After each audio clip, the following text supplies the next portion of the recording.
ہم کریں گے ہر مظلوم کی حمایت۔ السلام علیکم، میں ہوں حرین فاطمہ اور آپ دیکھ رہے ہیں حمایتی نیوز HD چینل۔ نظر ڈالتے ہیں آج کی اہم خبروں پر۔ پاکستان میں پہلی دفعہ بچوں کی آلٹرنیٹو کیئر ریفارم کے حوالے سے چائلڈ پروٹیکشن بیورو کا اسٹیک ہولڈر محکموں کے مابین مشاورتی ورکشاپ کا اہتمام۔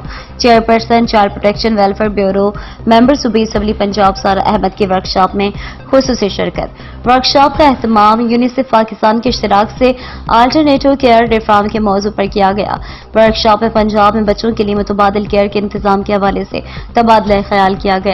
ورکشاپ میں بچوں کے حقوق، بچوں کے تحفظ اور نگہداشت کے متبادل اصولوں پر قانونی فریم ورک پر بحث کی گئی اور آلٹرنیٹو کیئر ریفارم کے حوالے سے تجاویز پیش کی ہیں۔ ورکشاپ میں social welfare law department, school education department, FIA سمیت دیگر محکموں کے نمائندوں کی شرکت۔ اس موقع پر director general child protection bureau Aftab Ahmad Khan, director admin UNICEF consultant Valerie Khan موجود